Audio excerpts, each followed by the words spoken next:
शाह साहब, ये जो बजट आया है अभी तो खैर इसको मंजूर कराने में एक अलग से चैलेंजेस का सामना रहेगा, जैसे इत्तेहादी भी नाराज़ बैठे हैं और उसके अलावा ऑपोजिशन ने जिस तरह से इसे जहर कातिल कह दिया, ये एक अलग मरहला होगा। लेकिन अभी हम इस बजट के हवाले से अगर बात करें, महंगाई कैसे कम होगी? इसमें तो हम देख रहे हैं कि ऑलमोस्ट ये जो अलाइन किया गया है IMF के साथ ही, तो सांस लेने पर भी बजट लगा दिया गया और ख़ास तौर पे सैलरीड तबका, उसकी बात अगर हम करें, उस पर मज़ीद बजट आपने मज़ीद बोझ लगा दिया, मज़ीद बोझ बढ़ा दिया।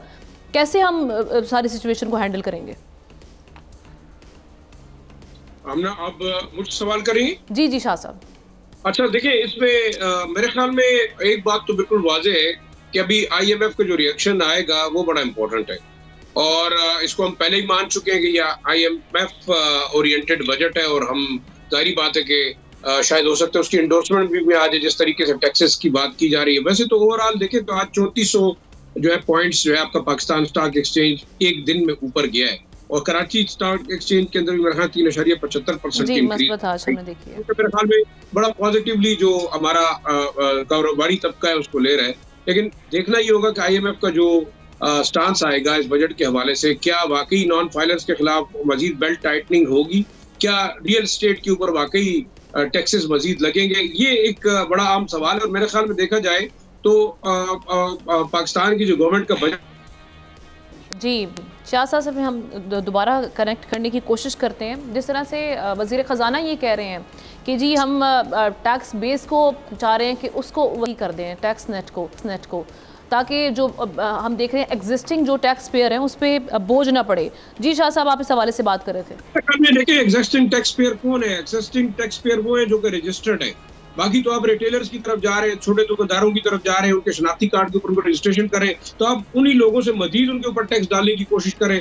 आप उन टैक्सेस, आप उस सेक्टर्स के अंदर क्यों नहीं जा रहे? आपके पास टोबैको का एक बहुत बड़ा सेक्टर है, आप उस पर क्यों नहीं कर रहे टैक्सेस? आपके पास इसके अलावा आप देखिए मिनरल सेक्टर है, आपके पास जो बाकी ऐसे सेक्टर है जो कि नॉन टैक्सेबल रहे।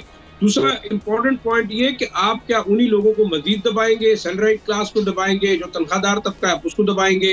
अब आप कह रहे जी हर वो बंदा जो कि रजिस्टर्ड है उसको हम टैक्स नेट के अंदर लेके आना चाहते हैं, जो रजिस्टर्ड नहीं है उनका क्या होगा? जैसे लगारी साहब ने कहा कि जी वो मजदूर तबका जो कि वाकई वो ना FBR के साथ रजिस्टर्ड है, ना वो किसी तरीके से जो है वो टैक्स पेइंग नेटवर्क के उस हिसाब से आता है, लेकिन इनडायरेक्ट टैक्स कितना आता है?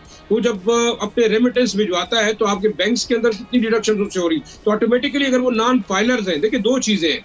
अब बड़ी टेक्निकल सी बात है कि एक शख्स है वो टैक्स उससे कट रहा है, वो हर चीज के अंदर टैक्स दे रहा है, वो बैंक ट्रांजैक्शन पे टैक्स दे रहा है, वो अपने मोबाइल फोन के ऊपर टैक्स दे रहा है, वो टेलीफोन बिल के अंदर टैक्स दे रहा है, वो बिजली के अंदर टैक्स दे रहा है, लेकिन वो नॉन फाइलर तस्वर किया जाता है कि वो रिटर्न फाइल नहीं कर रहा। आप मजीद उसको टारगेट करेंगे। मेरे ख्याल में देखिए जी, आपसे रियलिस्टिकली ये देखना है कि आपका अर्निंग बेस बढ़ेगा तो तब आपको जाके रिलीफ मिलेगी। लेकिन इंपॉर्टेंटली अपनी ये देखना है कि IMF का रिस्पॉन्स क्या आता है, ये बड़ा इंपॉर्टेंट है।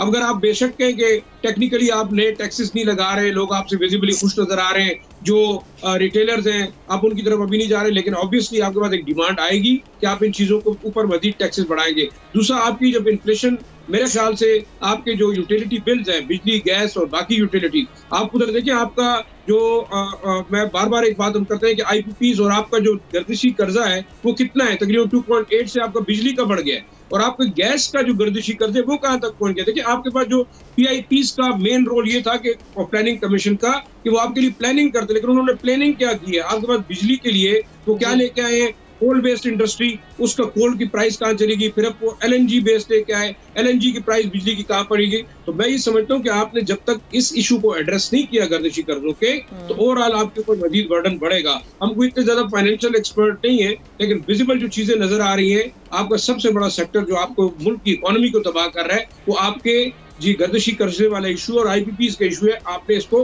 बड़ा सीरियसली एड्रेस करना होगा। बाकी छोटे मोटे लेवल पे परसेंटेज वाइज अगर कर्जे देखेंगे या टैक्सेस देखेंगे, वो आपको इतना वेट नहीं कर रहे। आपके पास अर्निंग नहीं है और आप अर्निंग ना होने की वजह से कोलैप्स करेंगे, आपकी इकोनॉमी कोलैप्स करेगी।